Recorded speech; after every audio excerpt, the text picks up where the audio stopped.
Hello student, मैं Ravindra sir और स्वागत करता हूं आपका आरकेएस कोचिंग सेंटर के यूट्यूब चैनल एग्जाम क्रैक में। सो स्टूडेंट, इस वीडियो में मैं आपको 10th क्लास के सबसे मोस्ट इंपॉर्टेंट उन क्वेश्चनों को कराने जा रहा हूं जो आपके यूपी बोर्ड एग्जाम में आपकी पूरी हेल्प करने वाले हैं। ये हिंदी के सबसे मोस्ट इंपॉर्टेंट क्वेश्चन हैं।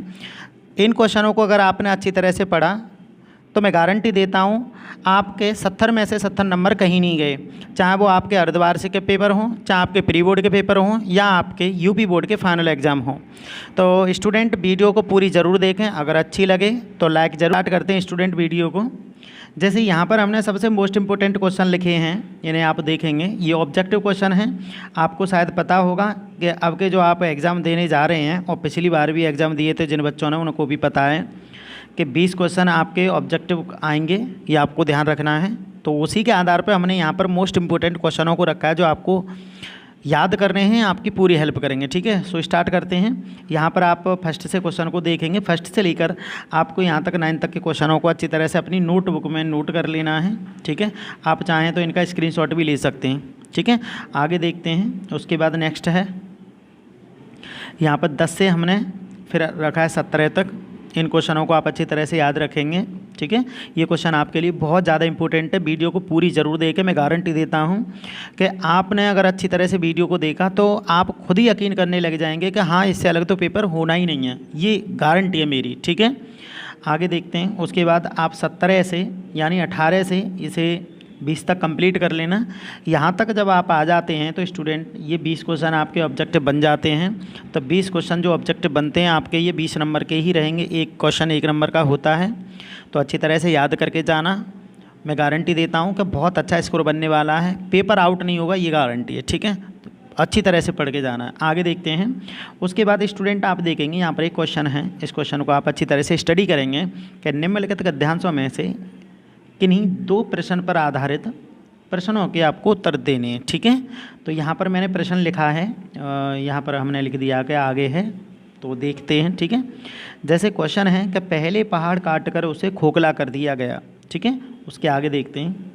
ये देखेंगे आप, उसमें सुंदर भवन बना दिए गए, वहाँ खंभों पर, ठीक है, वहाँ खंभों पर उभारी मूर्तें। ठीक है, इस तरह से आपको ये पेपर में क्वेश्चन मिलेगा।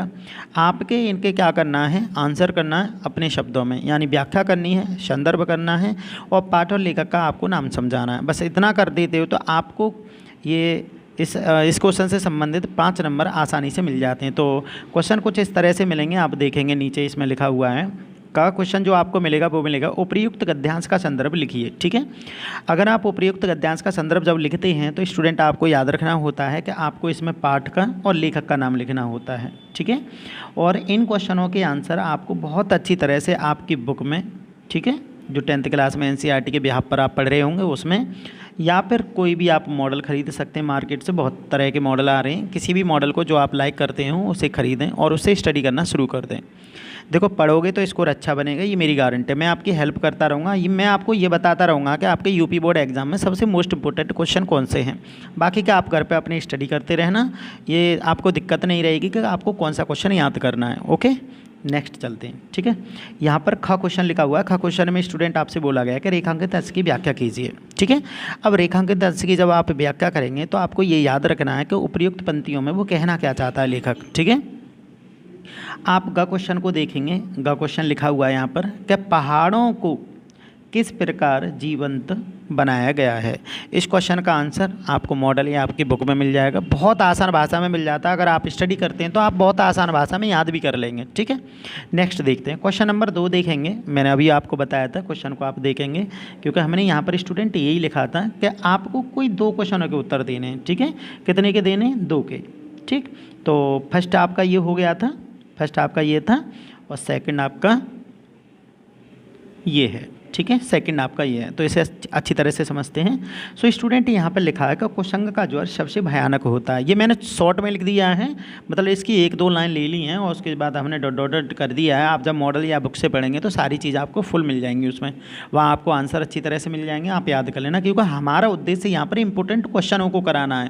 क्वेश्चनों का मतलब है क्वेश्चन हम बताएंगे, आंसर आप अपने हिसाब से याद कर सकते हैं। ठीक है, और अगर आपको हमारे द्वारा बनाए गए बिल्कुल शॉर्ट नोट चाहिए, ठीक है, जो बिल्कुल शॉर्ट होंगे नोट्स, जो आपकी पूरी हेल्प करेंगे, तो आप इस नंबर पर 8449161503 पर ये व्हाट्सअप का नंबर है, इस पे आप मैसेज करें और मैसेज में सिर्फ इतना लिख दें, नीड नोट्स। क्या लिखना है? Need notes. तो मैं आपके पास सारे नोट्स जो फुल नोट्स हमने बना रखे हैं हिंदी के मोस्ट इम्पोर्टेंट, बिल्कुल शॉर्ट में आसान भाषा में मैं आपके पास सेंड कर दूंगा। ठीक है, आगे देखते हैं। उसके बाद यहाँ पर आप देखेंगे ये नंबर 2 के यहाँ इंपॉर्टेंट क्वेश्चन है क, ख और ग। इसमें का में आपके लिए लिखा हुआ है कि उपयुक्त गद्यांश का संदर्भ लिखिए। ठीक है, खा में लिखा गया है रेखांकित अंश की व्याख्या कीजिए और गा में लिखा गया है कि कुसंग का ज्वर सबसे भयानक क्यों होता है। सो स्टूडेंट, मैं पहले आपको बता चुका हूँ कि जब आप संदर्भ करते हैं तो आपको पाठ का नाम और लेखक का नाम बताना होता है। ठीक है, आगे देखते हैं। उसके बाद यहाँ पर क्वेश्चन नंबर 3 है। क्वेश्चन नंबर 3 को देखेंगे क्योंकि हमें सिर्फ 2 करने हैं, जो आपको ठीक लगे उन्हें करना, लेकिन मैंने लिखे इंपॉर्टेंट हैं। ठीक है, देखो, यदि अपनी उन्नति और विकास चाहता है और यदि एक की उन्नति ... करके हमने लिखा है, इसके भी आपको 3 क्वेश्चन हैं, क, ख और ग। सेम करना है जो आपने कुसंग के ज्वर में किया था। ठीक है, आगे देखते हैं। उसके बाद आप क्वेश्चन देखेंगे कि आज विज्ञान मनुष्य के हाथों में अद्भुत और अतुल शक्ति दे रहा है। ठीक है, ... इसमें भी आपको 3 क्वेश्चन मिले हैं, क, ख, ग। अच्छी तरह से आप इन्हें स्टडी करेंगे, अच्छे नंबर आएंगे, आशा करते हैं। ठीक है, आगे देखते हैं। आप आगे देखेंगे तो यहाँ पर ये लिखा हुआ है कि कितना जीवन बरस पड़ा है इन दीवारों पर। ठीक है, इस तरह से मिलेगा, इसके क, ख, ग मिलेंगे। इनके भी आपको क्वेश्चन आंसर याद करने हैं। अगला देखेंगे कि विश्वास पात्र मित्र से बड़ी मित्रता होती है। जो नंबर बताया था उस पर आप मैसेज करें। जो मैंने जिस तरह से ऑफलाइन क्लास में बच्चों को पढ़ाया था उसी के आधार पर नोट्स बनाएं, आपको सेंड कर दिए जाएंगे। ठीक है, आगे देखते हैं। इसमें आप देखेंगे क, ख, ग 3 क्वेश्चन हैं, सेम ऊपर वाले क्वेश्चनों के आधार पर हैं। पाठ का नाम, लेखक का नाम करना, आसानी से आप उत्तर कर देंगे। ठीक है स्टूडेंट, आगे देखते हैं। यहाँ पर देखो लिखा हुआ है कि निम्न गद्यांशों में किन्हीं 2 पर आधारित प्रश्नों का आपको उत्तर देना है। ठीक है, तो ये क्वेश्चन आपके लिए बहुत ज़्यादा इम्पोर्टेंट है। सो स्टूडेंट, इस क्वेश्चन को अच्छी तरह से याद करेंगे। ठीक है, यहाँ पर हम देखते हैं कि पुरतैं निकसी रघुवीर बधुधारी। ठीक है, आप यहाँ पर देखेंगे ये क्वेश्चन मिलेगा सेम जो आपको ऊपर गद्यांश मिले थे, उन्हीं के आधार पे ये पद्यांशों से संबंधित क्वेश्चन है। ठीक है, तो यहाँ पर आपको क, ख और ग मिल रहा है। यहाँ पर भी आपको संदर्भ लिखना है। संदर्भ में प्रस्तुत पंक्तियों को कैसे बताया गया है, मतलब प्रस्तुत पंक्तियों में क्या समझाया गया है, वो आपको उत्तर में लिखना है। ठीक है, आगे देखते हैं स्टूडेंट। यहाँ पर दूसरा क्वेश्चन है कि चरण कमल बंदो हरि राई। ठीक है, इसको आप अच्छी तरह से याद करेंगे, बहुत ज़्यादा वेरी इंपॉर्टेंट है, ये तुम्हें ध्यान रखना है। ठीक, इसके भी आपको 3 क्वेश्चन क, ख और ग मिले हैं, अच्छी तरह से इन्हें याद करेंगे। आगे देखते हैं स्टूडेंट। निर्गुण कौन दे सको वासी। ठीक है, इसी तरह से आपको एक क्वेश्चन मिलेगा, उसके आपको आंसर करने यहाँ लिखा हुआ है। अगला क्वेश्चन देखेंगे आप, मानुष हो तो वहीं रस खानी। ठीक है, बहुत इंपॉर्टेंट क्वेश्चन है, इसके भी आपको क, ख, ग मिले हैं, इन्हें अच्छी तरह से आप याद करेंगे। आगे देखते हैं स्टूडेंट, यहाँ पर क्वेश्चन लिखा हुआ है कि निम्नलिखित संस्कृत गद्यांश का हिंदी में अनुवाद दीजिए। ऐसा नगरी भारतीय संस्कृति। ठीक है, कुछ इस तरह से आपको क्वेश्चन मिलेगा, उसका आपको हिंदी में अनुवाद करना है। ठीक है, आगे क्वेश्चन नंबर 2 है रे चातक। बहुत इंपॉर्टेंट क्वेश्चन है, हर साल ये दोनों क्वेश्चन तो इतने इंपॉर्टेंट हैं, आप ध्यान रखना कि हर साल आते ही आते हैं। ठीक है, उसके बाद क्वेश्चन नंबर 3 देखेंगे, वाराणस्यम। अगला क्वेश्चन है सर्वे भवन्तु सुखिनः। ठीक है, इस तरह से आपको ये संस्कृत में श्लोक मिलेंगे, इन श्लोकों को अच्छी तरह से स्टडी करके इनका आपको हिंदी अनुवाद करना है। ठीक है, क्या करना है? हिंदी अनुवाद। आगे देखते हैं स्टूडेंट, यहाँ क्वेश्चन लिखा हुआ है कि निम्नलिखित पद्यांशों में से सभी के संदर्भ सहित हिंदी अनुवाद कीजिए। ठीक है, यानी सभी के आपको हिंदी अनुवाद करने। आगे स्टूडेंट देखते हैं, नंबर 1 क्वेश्चन है कि माता गुरुतरा भूमेह। ठीक है, इसी तरह से number 2, number 3, number 4, number 5, number 6। हमने यहाँ पर 6 प्रश्नों को रखा है जो आपके यूपी बोर्ड एग्जाम में आपकी पूरी हेल्प करेंगे। तो अच्छी तरह से इनके हिंदी अनुवाद आपको याद करने और पेपर में करके आने। आगे देखते हैं स्टूडेंट, उसके बाद हमने यहाँ पर क्वेश्चन नंबर 5 में लिखा है कि निम्नलिखित लेखकों में से किन्हीं 2 लेखकों का आपको जीवन परिचय करना है। ठीक है, और उनकी दो प्रमुख रचनाओं के नाम लिखने हैं। सो स्टूडेंट, यहाँ क्वेश्चन आपको मिल गया है, या तो आप आचार्य रामचंद्र शुक्ल का, डॉक्टर राजेंद्र प्रसाद और जयशंकर प्रसाद, इनमें से किन्हीं दो के जीवन परिचय आपको याद करने हो। आगे देखते हैं स्टूडेंट, यहाँ लिखा है निम्नलिखित कवियों में से किसी एक कवि का जीवन परिचय दीजिए तथा उनकी दो कृतियों के नाम लिखिए। ठीक है, सो हमने स्टूडेंट यहाँ पर मोस्ट इम्पोर्टेंट में लिखा है, आप अच्छी तरह से देखेंगे, बिहारी लाल, गोस्वामी तुलसीदास और सुमित्रानंदन पंत। इन तीनों में से सिर्फ आपको दो याद करके जाने, और गारंटी है 100% आपका आ जाएगा। आगे चलते हैं, क्वेश्चन नंबर आप 6 देखते हैं। यहाँ लिखा है कि अपनी पाठ्य पुस्तक से कंठस्थ किन्हीं दो श्लोकों को लिखिए जो इस प्रश्न पत्र में ना आए हों। अगर पेपर में वो श्लोक आ गया है तो उसे कॉपी नहीं करेंगे, आप अपना जो याद करके कहें उसे करके आएंगे। ठीक है, आगे देखते हैं स्टूडेंट, क्वेश्चन नंबर 7 को देखते हैं कि निम्नलिखित प्रश्नों में से किन्हीं 15 प्रश्नों के उत्तर संस्कृत में लिखने हैं। ठीक है, कितने के लिखने हैं आपको? 15 प्रश्नों के उत्तर आपको संस्कृत में लिखने हैं। ठीक है स्टूडेंट, यहाँ देखते हैं, यहाँ हमने क्वेश्चनों को लिखा है, 9 में से आते जाते रहते हैं, तो आपको याद रखना, कोई एक्स्ट्रा याद करने की ज़रूरत नहीं है, आप इनका स्क्रीनशॉट ले सकते हैं, चाहें तो आप इन्हें अपनी नोटबुक में नोट कर लें। यहाँ क्वेश्चन नंबर 8 लिखा हुआ है कि अपने पठित खंड काव्य के आधार पर निम्नलिखित प्रश्नों में से किन्हीं एक का उत्तर दीजिए। ठीक है, किसी एक का उत्तर दीजिए। तो स्टूडेंट, यहाँ पर आप देखेंगे हमने यहाँ 3 प्रश्न ऐसे लिखे हैं जो इम्पोर्टेंट हैं, जैसे कर्ण खंड काव्य के आधार पर कर्ण का चरित्र चित्रण करना है, कर्ण खंड काव्य के आधार पर कुंती का चरित्र चित्रण करना है, और क्वेश्चन नंबर 3 है इसी का, स्वच्छ भारत, पर्यावरण प्रदूषण, नई शिक्षा नीति, मेरा प्रिय कवि, सदाचार, और उसके बाद है जनसंख्या। इनमें से कोई भी आप 2, 3 जितने आप याद कर सकते हैं, सभी इम्पोर्टेंट हैं। ठीक है, आगे देखते हैं, उसके बाद यहाँ क्वेश्चन नंबर 10 लिखा हुआ है, हास्य रस अथवा करुण रस की स्थायी भाव तथा परिभाषा दीजिए। ठीक है, लिखिए। ये आपके ऑब्जेक्ट में अब की बार, पहले ये लिखित में आते थे, इनकी आपको परिभाषा उदाहरण करना होता था, लेकिन अब क्या है, ये ज़्यादातर ऑब्जेक्ट में देखने को मिल जाते हैं, तो अच्छी तरह से याद करके जाएंगे। ठीक है, उसके बाद क्वेश्चन नंबर 11 को देखेंगे कि उपमा अलंकार अथवा उत्प्रेक्षा अलंकार की परिभाषा देकर उदाहरण लिखिए। ठीक है, तो इन्हें आप उदाहरण सहित अच्छी तरह से याद करके जाना, अगर ऑब्जेक्ट में भी आ जाए तो आप आसानी से करे आएंगे। ठीक है, उसके बाद क्वेश्चन नंबर 12 को देखेंगे कि सोरठा छंद अथवा रोला छंद के लक्षण और उदाहरण लिखिए।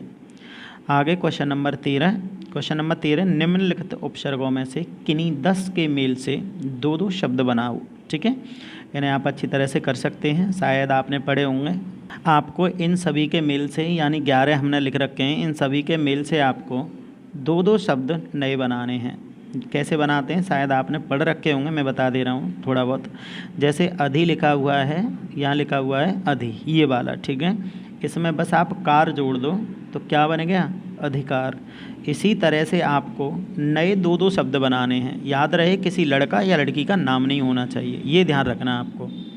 आगे चलते हैं, उसके बाद यहाँ क्वेश्चन दिया है 15 प्रत्ययों का प्रयोग करके 2-2 शब्द बनाइए। ठीक है, बिल्कुल उपसर्ग की तरह। जैसे यहाँ आई आया है, आपको यहाँ आई को पीछे रखना है। ठीक है, और इसमें जोड़ देना है भला। क्या जोड़ देना है? भला। तो अगर दोनों को हम पढ़ेंगे तो ये बन जाएंगे भलाई। उसी तरह से भलाई, मिठाई, इस तरह से आप इनके शब्द बना सकते हैं। उसी तरह से यहाँ हट लिखा हुआ है, तो हट को आप पीछे लिखेंगे, प्रत्यय में ये पीछे लिखे जाते हैं, और इसमें आहट कर सकते हैं। क्या कर सकते हैं? आहट। इसी तरह से आप 2-2, 3-3 शब्द याद कर लें। आगे चलते हैं, क्वेश्चन नंबर 15 आप देखेंगे कि निम्नलिखित शब्दों के रूप चतुर्थी विभक्ति के वचन में लिखिए। ठीक है, एक वचन में लिखिए। अब देखो यहाँ पर लिखा है फल अथवा मति है और मधु अथवा नदी है। इनकी आपको विभक्ति और वचन याद करने हैं। ठीक है, आगे देखते हैं। उसके बाद क्वेश्चन नंबर 16, निम्नलिखित किन्हीं 10 का संधि विच्छेद कीजिए और संधि का नाम लिखिए। देखो, मैंने ऑफलाइन क्लास में आपको अच्छी तरह से समझा दिया था कि संधि 3 प्रकार की होती हैं, जिसमें स्वर संधि, व्यंजन संधि और विसर्ग संधि होती हैं। स्वर संधि के 5 भाग होते हैं, दीर्घ संधि, वृद्धि संधि, अयादि संधि, यड़ संधि और लास्ट बची कौन सी, गुण संधि। ये 5 भाग होते हैं स्वर संधि के, तो हमने ऑफलाइन क्लास में पढ़ा दिया था। अगर आपको इनके नोट्स चाहिए तो मैंने जो आपको नंबर बताया था उस नंबर पे आप मुझे व्हाट्सअप करें और मैं पूरे फुल नोट्स आपके व्हाट्सअप सेंड कर दूंगा, ठीक है। आगे देखते हैं, ये संधि हैं, यहाँ पर लिखा हुआ है, जैसे यहाँ मात्राज्ञा लिखा हुआ है, ये आपको क्या करना है, इनका संधि विच्छेद करना है, तो ये मात्र धना आज्ञा हो जाएगा, ठीक है। यह है उपर्युक्त इत्यादि, इनके आपको संधि विच्छेद करने हैं। आगे देखते हैं क्वेश्चन नंबर 17। क्वेश्चन नंबर 17, निम्नलिखित में से किन्हीं 10 के समास विग्रह करने हैं। कितने के करने हैं, 10 के। तो समास को देखते हैं, अन्न जल, ये हो जाएगा अन्न और जल। त्रिलोक, 3 लोकों का राजा, ठीक है। त्रिभुवन, 3 भवनों का समूह। चौराहा, 4 राहों का समूह। त्रिभुज, 3 कोणों का समूह। अपना पराया, अपना और पराया। राधा कृष्ण, राधा और कृष्ण। इस तरह से आपको इनके समास विग्रह करने हैं, अच्छी तरह से आपको याद रखना। क्वेश्चन नंबर 18 देखेंगे। क्वेश्चन नंबर 18 में निम्नलिखित में से किन्हीं 10 का तत्सम रूप लिखिए। क्या लिखना है, तत्सम रूप। जैसे अंगूठा, तालाब, आज, कान, गोबर, पत्ता, लाज, दही, गात, रात, ठीक है। आपने अगर संस्कृत में अच्छी तरह से इन्हें पढ़ा होगा तो कर लेंगे। जैसे अगर हम गात की बात करें तो गात का मतलब होता है शरीर, ठीक है। क्या होता है, शरीर। रात क्या होती है, रात्रि, ठीक है। दही क्या होती है, दधी। इस तरह से आप इन्हें याद कर लेंगे, ठीक है। आगे देखते हैं, उसके बाद है स्टूडेंट क्वेश्चन नंबर 19। आप देखेंगे कि निम्नलिखित में से किन्हीं 10 के 2 पर्यायवाची शब्द लिखने हैं, ठीक है। कितने के लिखने, 10 के। 12 दे रखे हैं, 10 के करने। जैसे आँख है, नयन, लोचन, इस तरह से आप करते हैं, आपने पढ़ा होगा अच्छी तरह से, ठीक है। आगे देखते हैं, यहाँ पर ये 12 दिए हैं, 12 में से किन्हीं 10 के आपको 2 करने हैं। आगे स्टूडेंट देखो, क्वेश्चन नंबर 20 है और ये क्वेश्चन नंबर 20 आपका लास्ट क्वेश्चन है, अच्छी तरह से समझना।